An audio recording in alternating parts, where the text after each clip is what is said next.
He was never supposed to fall in love. He was only supposed to survive it.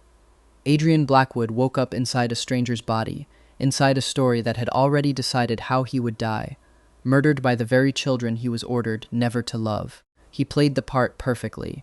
Cold words, locked doors, a reputation built to keep 3 grieving kids at arm's length forever. But somewhere between a spilled cup of hot chocolate and a father he was never supposed to marry, the villain started slipping. Now the man he was told to destroy is falling for him back.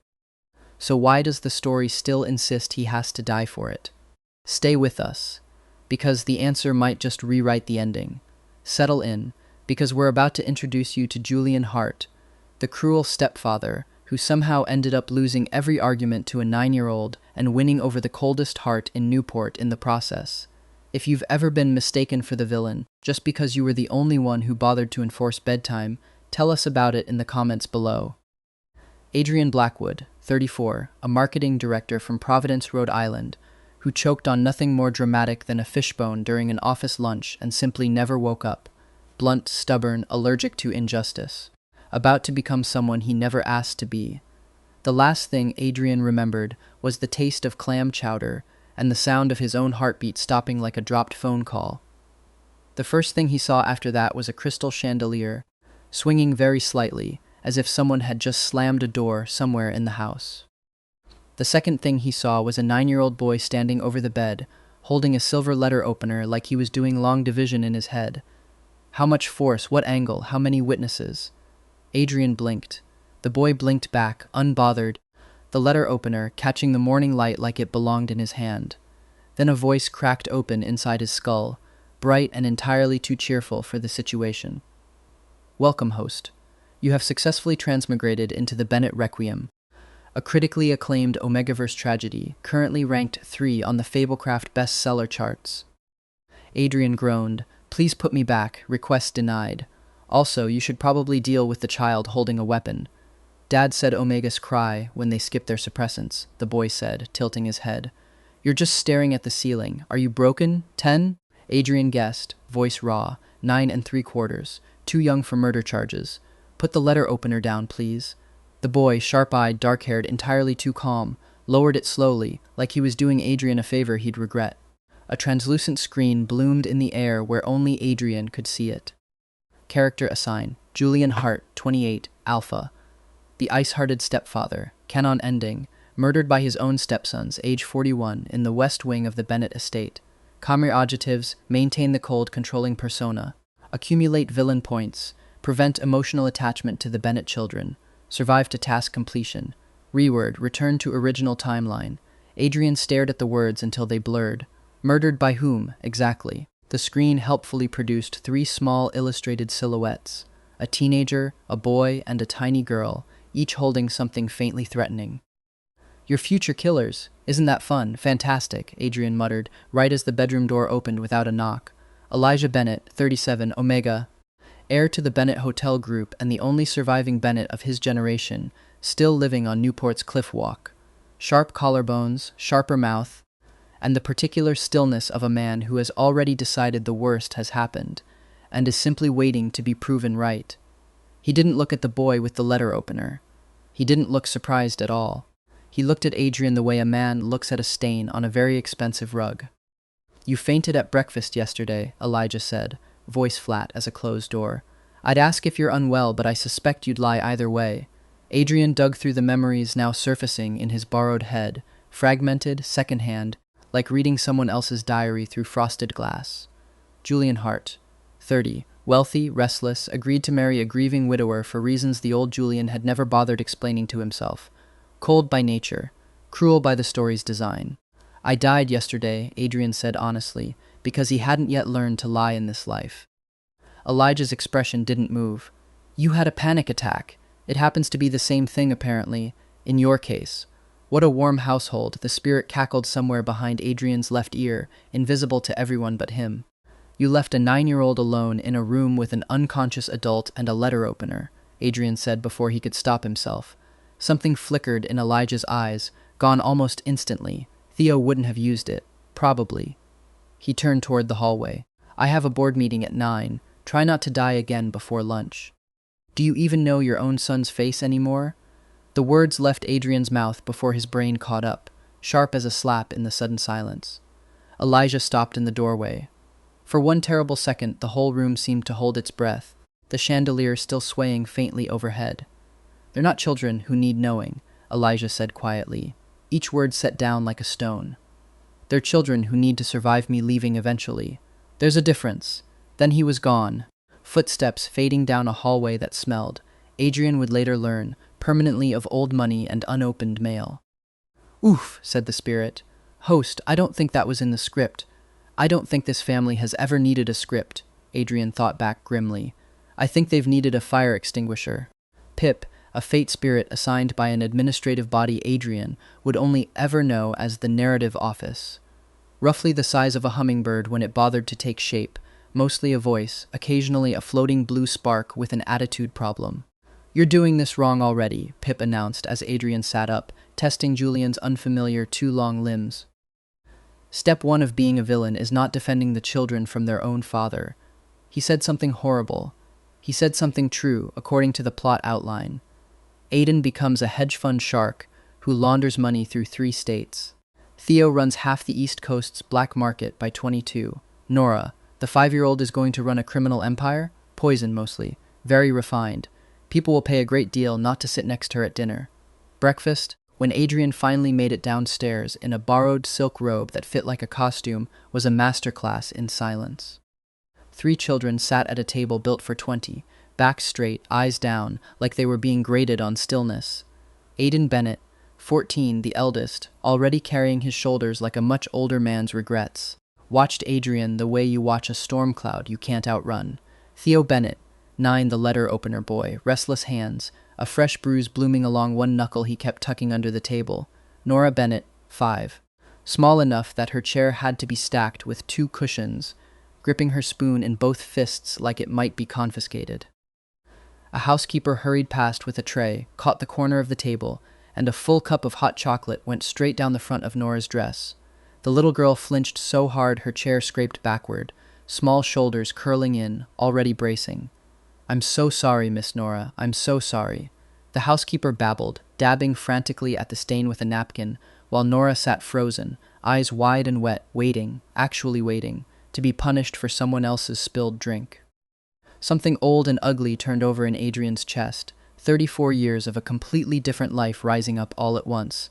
"Stop," Adrian said, and the whole table went still. The housekeeper froze mid-dab. Aiden's fork paused halfway to his mouth. Even Pip went quiet. Adrian crouched down until he was eye level with Nora, ignoring how strange it felt to fold Julian's much longer legs under him, ignoring the way his own borrowed heart was suddenly hammering. "Hey, look at me. Whose fault was this?" Nora's lip wobbled. "Mine, I moved my cup. It's nobody's fault. Cups spill." "That's what cups do." He took the napkin gently from the housekeeper's hands.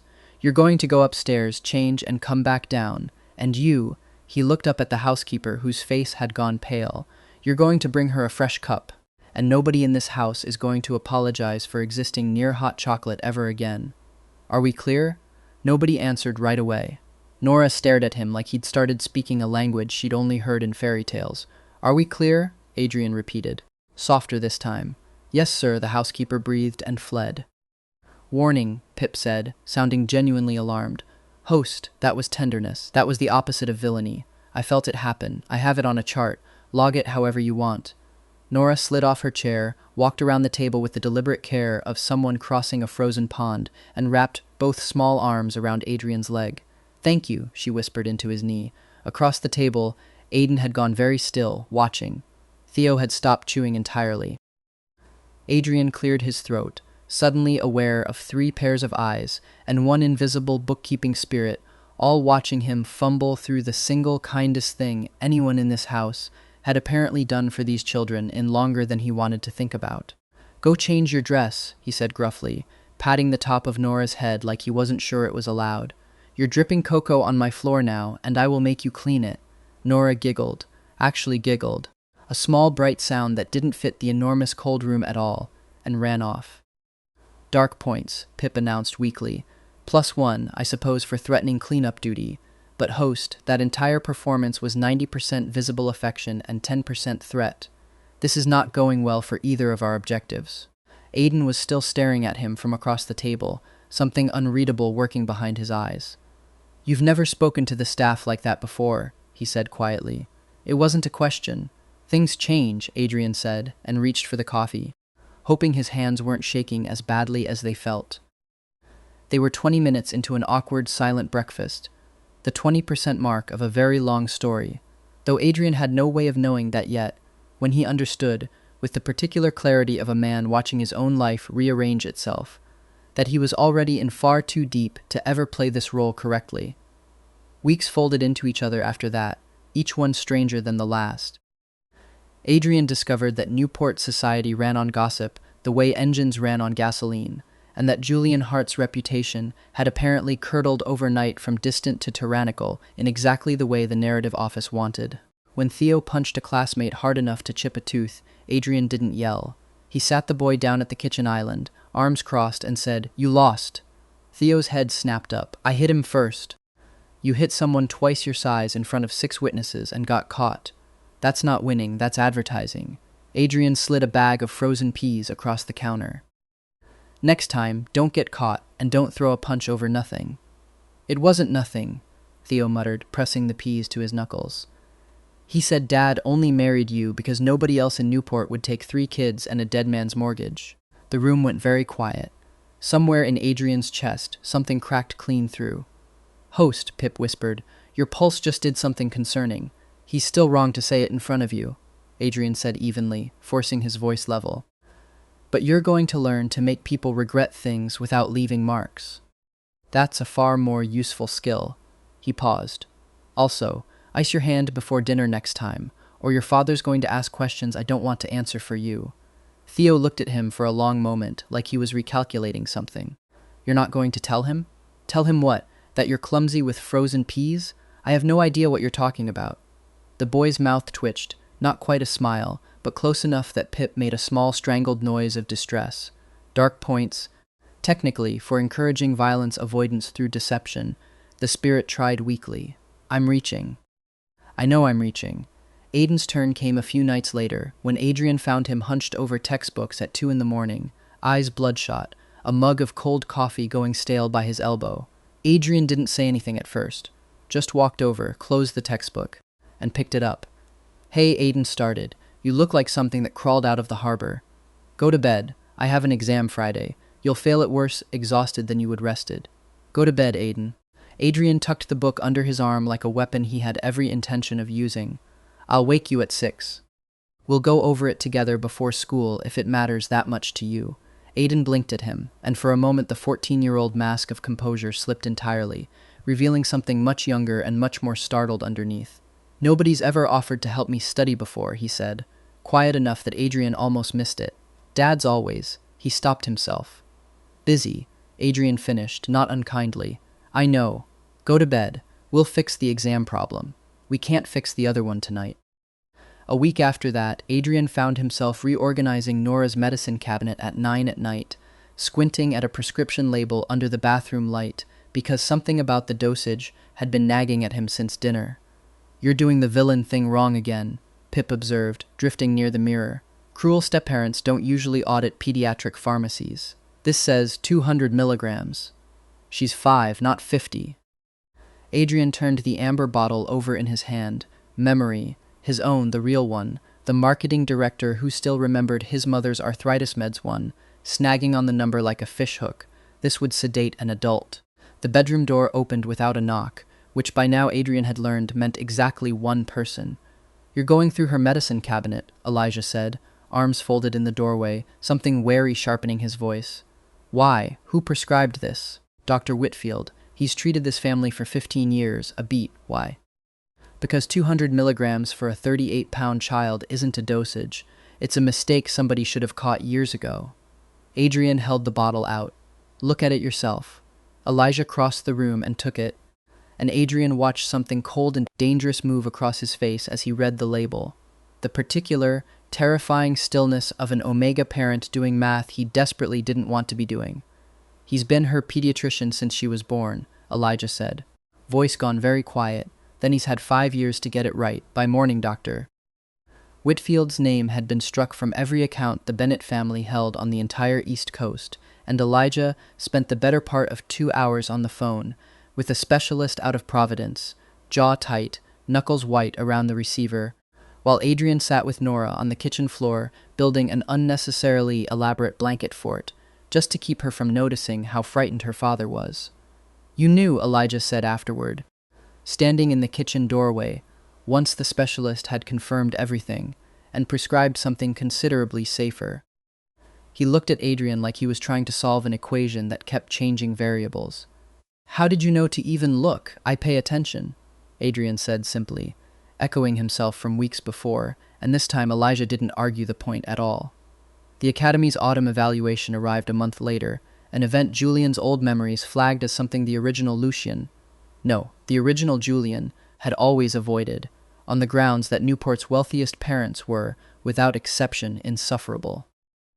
Adrian discovered exactly how insufferable within the first 10 minutes, standing near the punch table while a cluster of well-dressed alphas and omegas discussed the Bennett children in the particular pitying tone reserved for other people's tragedies. "I heard the Bennett boys still struggle terribly socially," one omega said, not quite lowering her voice enough. "Understandable, of course, given everything that family's been through. The father simply vanishing like that. Trauma does explain so much," her companion agreed, sipping something pink. "It's a wonder they're not further behind."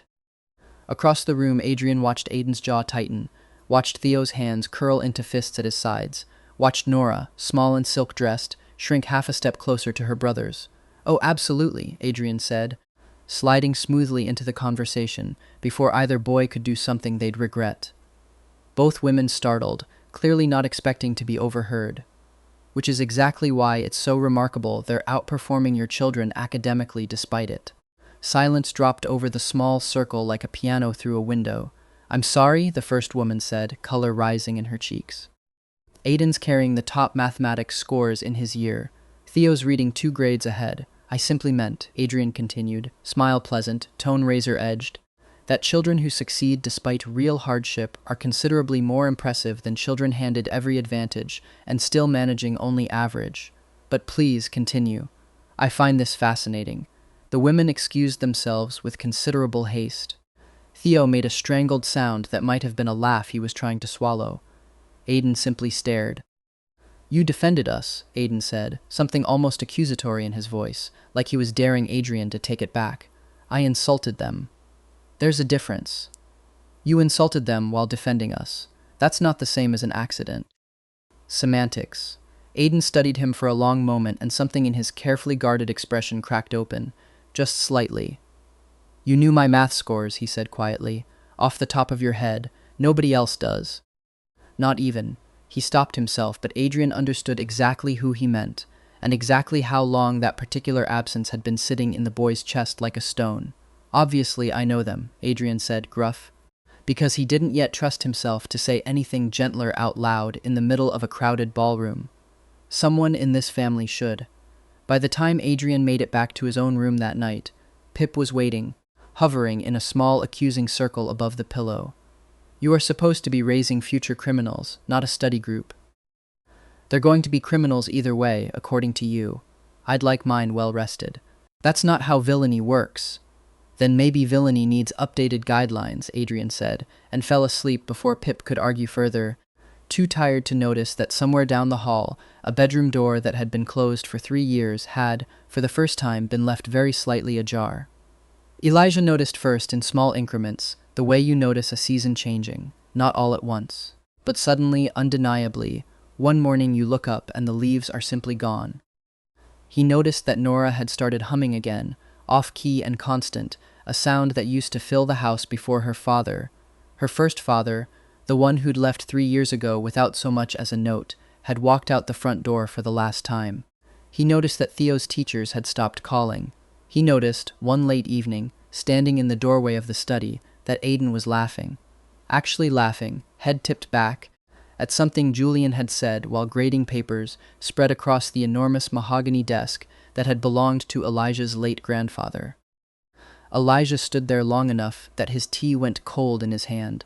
He should have felt relief.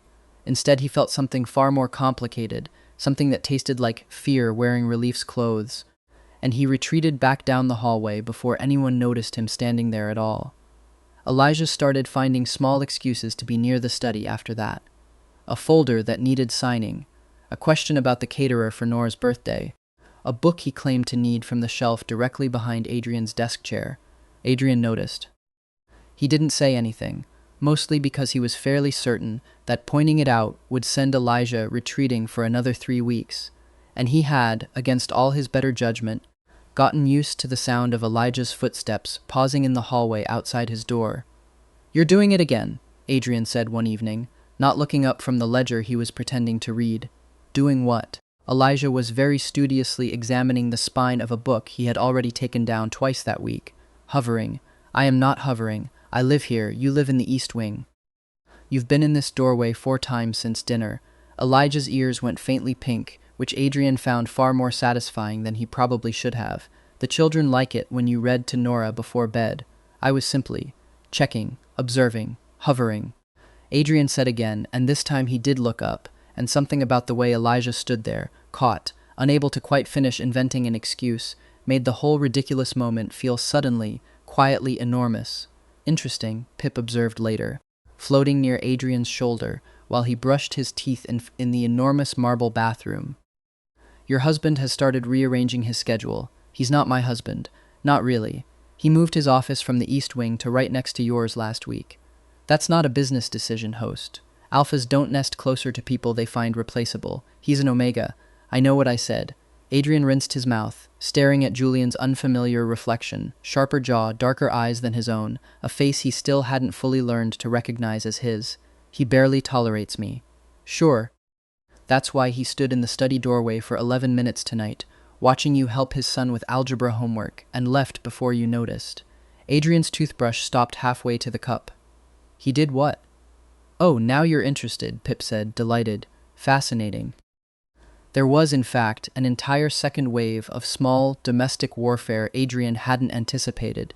The housekeeping staff, who had spent 3 years learning to read Elijah's moods, like weather reports, now had to relearn the household entirely around a husband who apparently believed hot cocoa disasters warranted formal apologies from the house itself, and who had taken to leaving handwritten notes on the refrigerator listing. Which of the children's teachers deserved a strongly worded email? Margaret Osei, 58, the Bennett estate's head housekeeper for 11 years, a woman of enormous competence and very little patience for nonsense, who had watched 3 alphas marry into this family and privately ranked all of them. "You'll want to know," Margaret told Adrian one afternoon, catching him in the pantry, with the particular directness of a woman who'd long since stopped bothering with pleasantries. "That Master Nora asked me yesterday whether you'd still read to her if she got a bad grade on her spelling test." Adrian's stomach dropped. "What did you tell her?" "I told her to ask you herself, because frankly, sir, I wasn't sure of the answer 3 months ago, and I'm not sure the old answer would have been the one she wanted." Margaret studied him over the rim of her glasses, something almost approving in the set of her mouth. "It would have been no before. For what it's worth, it's yes," Adrian said, more forcefully than he meant to. "It'll always be yes. I know that now." Margaret went back to her inventory list, and if her mouth twitched into something like a smile, she didn't let him see it directly. "Mr. Bennett's notice too, in case you were wondering whether you were being subtle about any of this. You are not, for the record. Not remotely." "Told you," Pip said smugly, from somewhere behind the flour canisters. Nora's spelling test, as it turned out, went perfectly fine. A B+ she considered a personal tragedy, and Adrian considered cause for an entire celebratory pancake dinner, made badly by his own 2 hands, while Theo supervised with the grim commentary of a food critic, and Aiden pretended not to be charmed by the whole disaster. "These are burnt," Theo announced, holding up a pancake shaped disturbingly like a question mark. "They're artisanal. They're a fire hazard. Eat your artisanal fire hazard." Elijah, arriving home from a board meeting to find his kitchen in a state of controlled chaos. Flour on the ceiling, syrup somewhere it had no business being. Nora perched on the counter directing traffic like a very small, very satisfied general, stopped dead in the doorway and simply looked at all of it for a long moment. "I was gone 4 hours, he said finally. "Dad made pancakes," Nora announced proudly, as if this explained everything, which in a way it did. Dad has ruined the kitchen, Aiden corrected.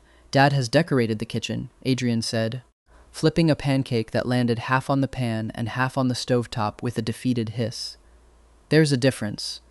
Elijah crossed the room, surveyed the damage with the weary fondness of a man who had given up expecting order the day he'd married into it, and picked up a spatula. Move, you're doing it wrong. I am not. You've burned 4 in a row. Move. Adrian moved, mostly because watching Elijah Bennett, Newport's coldest, most composed Omega, a man who ran a hotel empire with a single raised eyebrow, roll up his sleeves and take command of a griddle while 3 children cheered, was possibly the single most unexpectedly attractive thing Adrian had witnessed in either of his lives. You're staring, Elijah said without turning around. I'm supervising. You're staring. Can't a man appreciate his own husband's spatula technique in peace? Elijah's ears went pink again, a tell Adrian had started keeping a private, delighted inventory of, and he didn't answer, but he also didn't tell Adrian to stop looking, which by now had become its own kind of answer entirely. The Newport Preservation Gala was, according to every memory Julian's body carried, the single most important social event of the autumn calendar, held in a ballroom on Bellevue Avenue with a view of the harbor and enough old money in one room to buy a small country. Elijah attended every year out of obligation. This year, for the first time in 3, he wasn't attending alone. Sebastian Hayes, 32 Alpha, heir to a shipping fortune out of Boston, handsome in the effortless, camera-ready way of a man who'd never once had to try. Charming smile, wandering eyes, and, according to the fragments of the Bennett Requiem still surfacing in Adrian's memory, the story's original male lead, fated, in the canon timeline, to fall for Elijah after Julian's death and raise the Bennett children as his own. He found Elijah within 10 minutes of the door's opening, drink in hand, smile already in place like he'd rehearsed it in a mirror.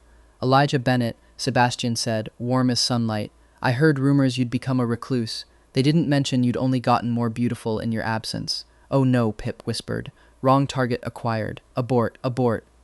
Elijah, for his part, looked politely unimpressed. Sebastian, I heard you sank a merger last spring. The rumors about you are usually true, too.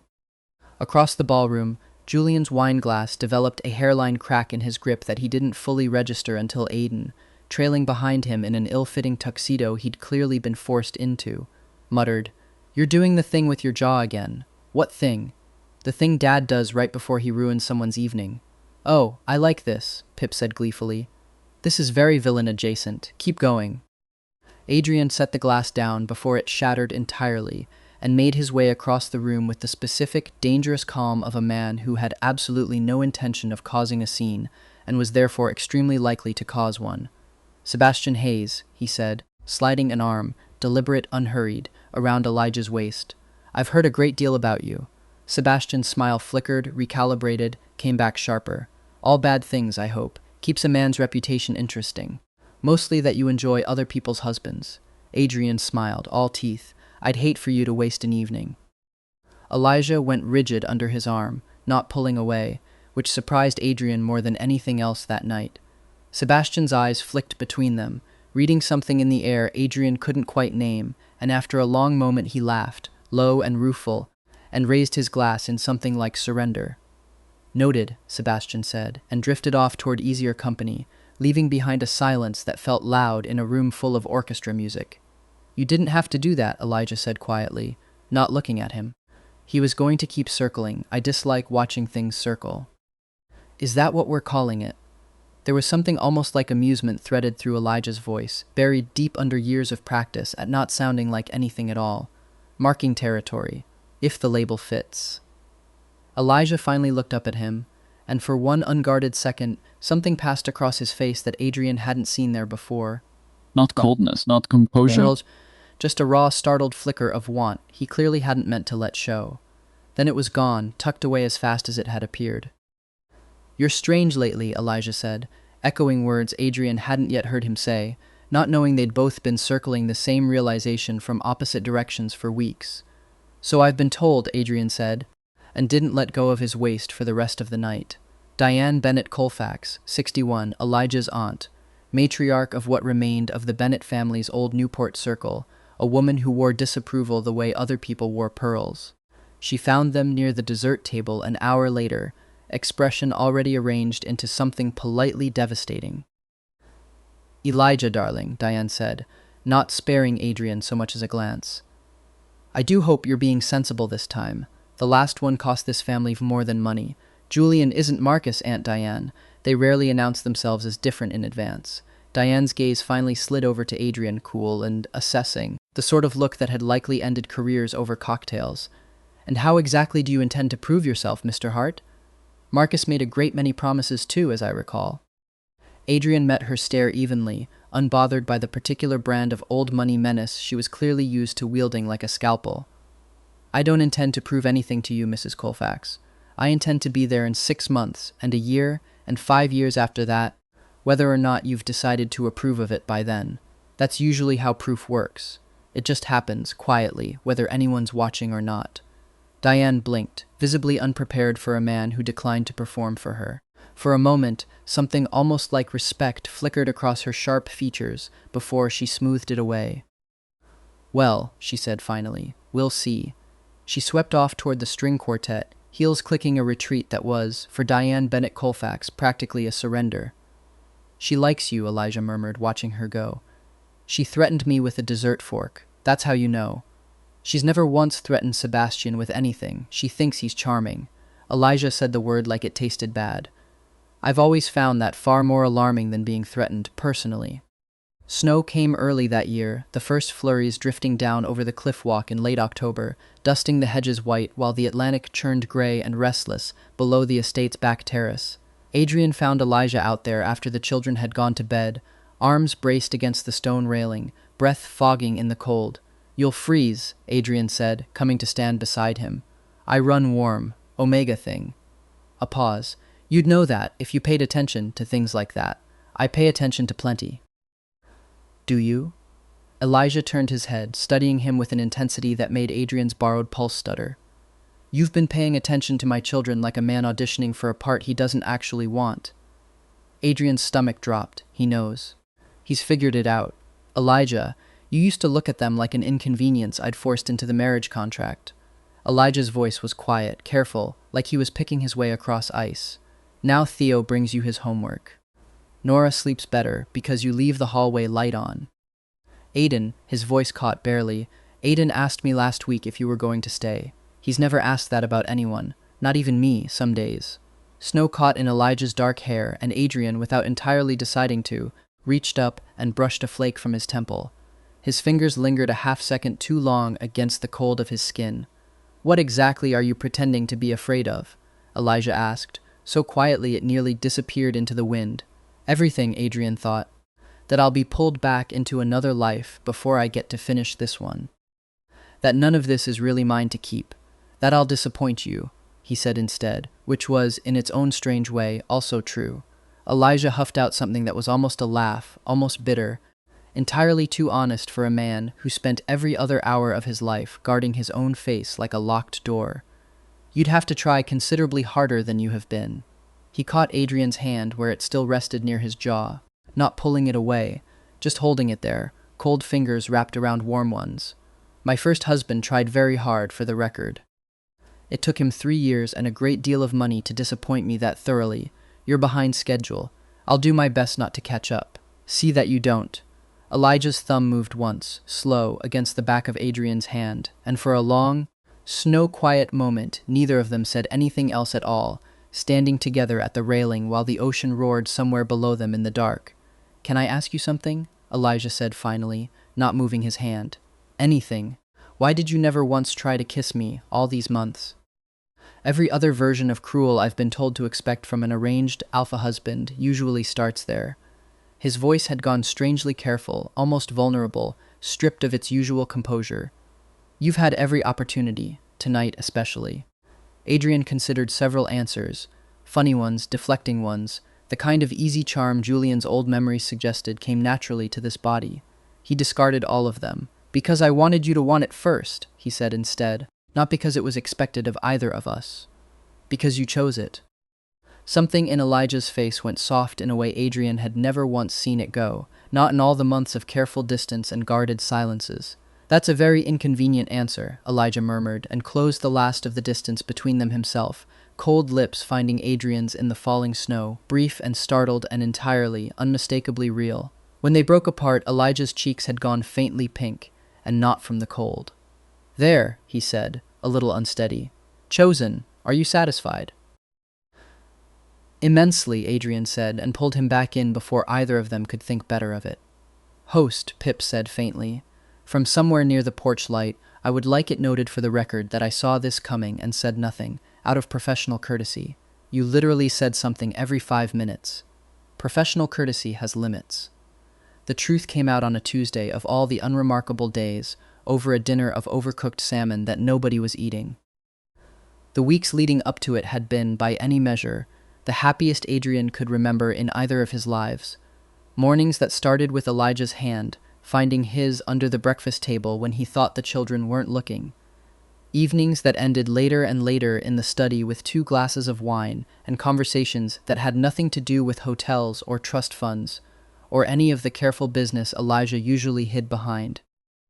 Adrian had started, without quite meaning to, keeping a mental list of small Elijah things he wanted to remember forever. The way he hummed under his breath while reading contracts, the specific furrow between his brows when Nora asked an unanswerable question, the soft, startled sound he made the first time Adrian kissed the back of his neck instead of his mouth. It was, Adrian thought more than once, an unbearably good problem to have fallen this hard for a man he'd been assigned to ruin. Nora had noticed first. She noticed everything, in the particular unnerving way 5-year-olds sometimes do. "You're talking to the air again," she announced, pointing her fork at the empty space over Adrian's left shoulder. "You do that a lot." Elijah's gaze sharpened across the table. "Are you unwell?" Adrian set down his fork. 34 years of one life and several months of another seemed to gather themselves in his chest all at once, demanding to finally be said out loud. So he told them. All of it. Dying in a diner over a fishbone, waking up in Julian's body, the spirit, the mission, the version of this family the story had always intended to destroy. The words came out clumsy and unpolished, nothing like the smooth confession he'd half-rehearsed in his head, but the children listened without interrupting, and Elijah went so still he might have stopped breathing entirely. "So you're saying," Theo said slowly, once Adrian had finished, working through it with the methodical seriousness of a boy who took everything very literally, "that my actual stepdad is a soul from a completely different dimension who accidentally started loving us instead of being evil." "That's essentially correct, yes. That's the coolest thing that's ever happened to this family," Theo declared, with the immediate, uncomplicated delight of a 9-year-old who had just been handed the single best piece of gossip of his entire life. "Wait until I tell people at school." "Absolutely not," Elijah said automatically, still processing. "You will tell no one at school." Was the real Julian evil? Aiden interrupted, quieter, more careful, the question that clearly mattered most to him. "The one whose body you're, before you got here." "I don't know," Adrian admitted. "I only have pieces of his memories. Cold ones, mostly. I don't think he was cruel so much as he never learned how to be anything else. Nobody taught him, the same way nobody taught any of you before." Aiden absorbed that for a long moment, something working behind his eyes. "So you chose to be different," he said finally. "Even though nothing made you. I suppose I did." When Adrian finally ran out of words, the silence stretched long enough that Pip apparently decided it had had enough of being invisible. A small blue spark burst into existence directly above the center of the table, spinning once with theatrical flourish. "Well," Pip announced to the room at large, "this is awkward. Hello, emotionally repressed family, I'm Pip." Nora shrieked with delight. Theo nearly knocked over his water glass. Aiden's mouth fell open. Elijah simply stared, one hand pressed flat against the table like he needed it to stay upright. "Can I hit it?" Elijah said finally, in a voice of remarkable, dangerous calm. "Your husband is threatening me," Pip informed Adrian. "You'll have to get in line," Adrian muttered, and for the first time in the entire strange borrowed length of this life, he watched Elijah Bennett laugh, really laugh, helpless and startled, both hands pressed over his face like he couldn't quite believe he was allowing himself to. "Is it going to make him leave?" Nora asked Pip directly, small and suddenly serious, cutting straight through the chaos to the one question that mattered. The spirit softened, an unexpectedly gentle flicker replacing its usual glittering theatrics. "That's entirely up to your dad, sweetheart. Not up to me. Not anymore." Every eye at the table swung to Adrian at once. "I'm not going anywhere," Adrian said, for what felt like the 100th time that year, and would not, he suspected, be the last. I promise you that. Nora seemed satisfied enough to return to her salmon. Theo immediately began peppering Pip with questions about whether it could grant wishes, which Pip answered with increasingly elaborate and clearly fictional stories about the narrative office, delighted to have a captive, gullible audience for the first time in its existence. Aiden, quieter than the rest, caught Adrian's eye across the table and gave him a small nod. Not quite trust, not yet, but the beginning of it, which Adrian understood, was worth far more than the boy would ever say out loud. Later, once the children had finally gone to bed, Theo still theorizing loudly about superpowers all the way up the stairs, Elijah found Adrian in the kitchen, drying dishes he didn't strictly need to be drying. "You could have told me sooner," Elijah said, leaning against the counter, arms crossed but nothing guarded in it anymore. "I was afraid you'd think I was insane. Or worse, that you'd think none of it was real. That I only stayed because a spirit told me to." "I don't think that." Elijah crossed the kitchen and took the dish towel out of his hands, setting it aside, catching Adrian's fingers instead. "I think a man died in a diner in Providence, and somehow ended up exactly where 3 lonely children and 1 impossible husband needed him most. I don't much care what cosmic accounting made that happen. I only care that it did." "That's a very generous way of putting it. I'm capable of generosity. Occasionally." Elijah's mouth curved, soft and unguarded in the kitchen light. "Don't get used to it." "Too late," Adrian said, and kissed him there among the drying racks and cold salmon, easy and unhurried, like they finally, genuinely, had all the time in the world.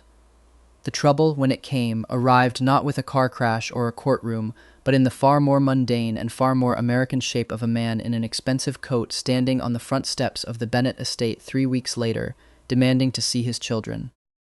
Marcus Doyle, 38, the children's biological father, an alpha who had vanished 3 years prior with a business partner's wife and a substantial portion of the Bennett Trust Fund, now apparently bankrupt, sober, and inconveniently sentimental. "I have rights," Marcus said, standing dripping on the marble steps, while November rain hammered the cliff walk behind him. "I'm still their father. I want to see them." Elijah's face had gone the particular bloodless white of a man watching his worst year replay itself in real time.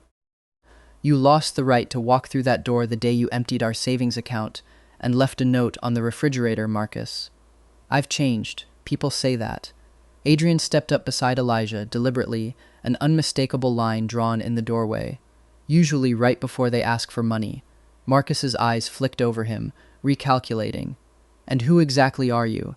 The husband who's currently deciding whether to call the police or just close this door on your hand. Take your pick."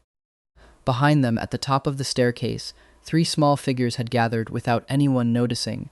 Aiden's arms crossed, Theo's jaw set, Nora peering through the banister rails with wide, frightened eyes at the stranger she barely remembered. "Dad?" Theo's voice cracked across the entryway, and for one terrible second Adrian didn't know which of them the boy meant.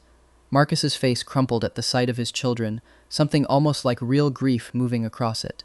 "Theo. God, look how big you've gotten." "Don't," Elijah said, low and shaking, stepping fully between Marcus and the staircase. "You don't get to walk back in here after 3 years of nothing and look at them like that. I'm trying to make things right." "You're trying to make yourself feel better." Adrian cut in, quiet and final. "There's a difference, and every person in this house already knows it."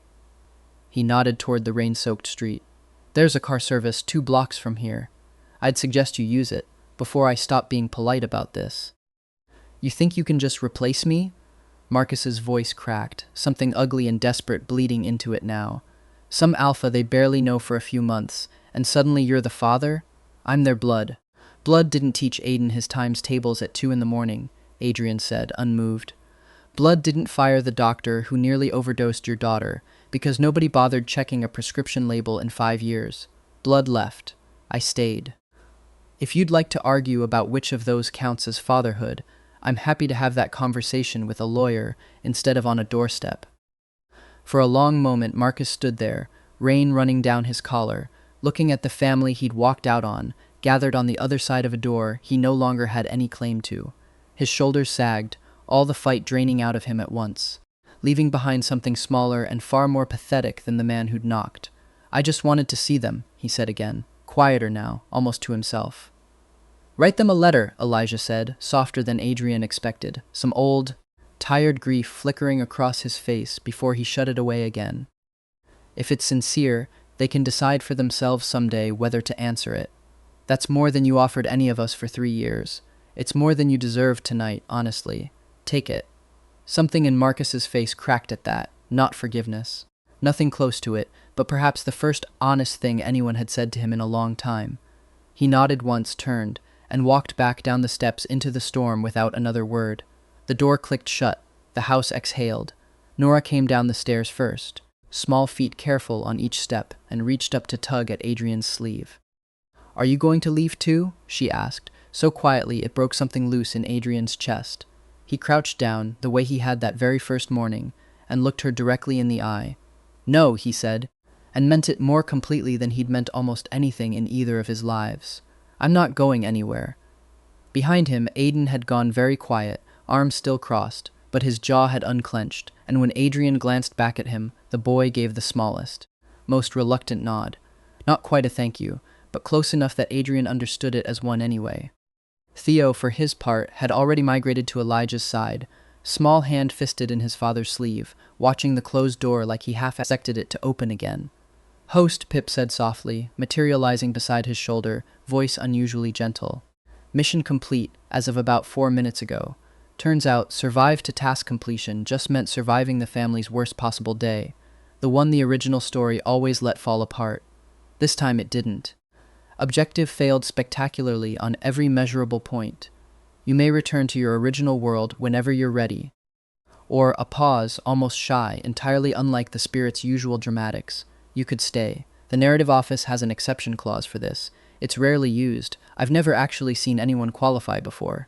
Adrian looked up, past Nora's small hopeful face, past Theo standing tense and protective beside his father, past Aiden's carefully guarded eyes that had gone suspiciously bright, all the way to Elijah, who stood framed in the hallway light, looking like a man waiting for the other shoe to drop, the way he'd been waiting for 3 long years.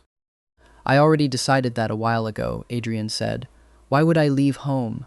Elijah crossed the entryway in 4 steps and kissed him, right there in front of the children, in front of a floating spirit doing what appeared to be a small triumphant loop near the chandelier, in front of the whole wide, ridiculous, borrowed life Adrian had never asked for and would never ever give back. "I preferred you when you were quiet." Elijah murmured against Adrian's mouth, not pulling away. "You've never once preferred me quiet," Adrian said, and kissed him again to prove it. Nora, apparently unwilling to be left out of a family moment, wedged herself directly between their legs and wrapped an arm around each of them. A beat later Theo joined, muttering something about gross, but fine, whatever, and finally, after a long moment of visible internal debate, even Aiden crossed the entryway and let himself be pulled into the pile, stiff at first and then, slowly, not stiff at all. "Ugh," Pip announced to no one in particular, sniffling theatrically from somewhere near the chandelier. "Happy endings, my one weakness. I'm putting this whole scene in my report, and nobody can stop me." "Put whatever you want in your report," Adrian said, laughing, one arm still around Elijah, the other now full of Nora, who had climbed halfway up his side like the world's smallest, most determined mountaineer. "I'm not going anywhere for you to write about anyway." The trouble with marrying a man who insisted on decorating the entire East Wing for Christmas himself, Elijah had learned, was that Adrian took direction from absolutely no one, least of all a 14-year-old with strong opinions about tinsel placement. "It's crooked," Aiden said, arms crossed, surveying the enormous tree in the front hall with the critical eye of a boy who was now 16 and had apparently appointed himself head of household aesthetics. "It's rustic." Adrian corrected from halfway up the ladder, fighting with a string of lights that had developed a personal vendetta against him. "Rustic is a design choice. It's crooked because you're afraid of heights and you've been standing on the 3rd rung for 10 minutes. I am not afraid of heights." You made a small noise like a dying bird when Theo shook the ladder. That was a warning noise. From the kitchen doorway, Elijah leaned against the frame, arms folded, watching his husband lose an argument to a teenager with the same losing streak he'd maintained for 2 straight years now. Some things, apparently, never changed. Adrian remained constitutionally incapable of winning a debate against any of the children, a fact the children had weaponized mercilessly and often. You could help him, Elijah said to Theo, who was 11 now and lounging on the stairs, gleefully filming the entire disaster on his phone. And ruin the content? Absolutely not. I heard that, Adrian called down, wobbling dangerously. You were meant to. Nora, 7 now, missing a front tooth and utterly without mercy, appeared at Elijah's elbow holding a plate of the gingerbread cookies she'd insisted on decorating entirely by herself, most of them shaped less like snowmen and more like small, aggressive blobs. Papa, Dad's going to fall. Dad is not going to fall, Adrian insisted, at which point he immediately, dramatically, did not fall, but did knock an entire box of ornaments off the ladder in a spectacular cascade of glass and glitter that sent Theo into hysterics and Nora shrieking with delighted horror. Elijah crossed the hall, caught the ladder to steady it before his husband could compound the disaster, and looked up at him, silk shirt untucked, hair a mess, one string of lights somehow wrapped entirely around his shoulders like the world's least dignified scarf, and felt, as he often still did in unguarded moments like this one, a small quiet ache of disbelief that this was simply his life now. Get down before you actually do fall, Elijah said, fighting a smile. I refuse to explain to the hospital how the head of Bennett Hotel Group broke his neck decorating a Christmas tree. You love it when I climb things. I have never once said that. You're thinking it very loudly. You cannot possibly know that. I know everything about you, Adrian said, climbing down at last, lights still tangled around him like some sort of festive disaster. And Elijah rolled his eyes even as he reached out to help untangle him, hands lingering far longer than the task strictly required. Everyone's staring, Elijah murmured, aware of 3 sets of eyes watching them with varying degrees of amused disgust from the staircase. Let them stare. I married the most beautiful man in Newport. I have every right to be insufferable about it. You're always insufferable about it. Occupational habit. Later, once the tree had been more or less rescued and the broken ornaments swept into a dustpan Theo insisted on documenting for evidence, the whole family ended up piled onto the enormous living room sofa in front of the fire, a movie nobody was really watching playing on the screen, while Nora fell asleep sideways across both her father's laps, and Theo argued with Aiden over the last of the good cookies. Remember when you first got here, Aiden said, suddenly, not looking up from the cookie negotiation. And you told the housekeeper off for apologizing over spilled cocoa? Adrian blinked, surprised the boy remembered a detail that specific from over 2 years back. You were there for that? I remember everything from that week. I kept waiting for you to turn back into whoever you'd been before. Aiden finally looked up, something quiet and unguarded in his face that he rarely let show anymore, now that he was 16 and mostly composed again, in the way that came from actually feeling safe rather than from bracing for disappointment. You never did, though. No, Adrian agreed. I didn't. Good, Aiden said simply, and went back to arguing with Theo about cookies, like he hadn't just said something that made Elijah's eyes go suspiciously bright across the room. Elijah caught Adrian's gaze over the top of Nora's sleeping head, and something passed between them that didn't need any words at all. 2 years of small ordinary mornings, burnt pancakes, medicine cabinets, and math homework, and a doorstep in the rain.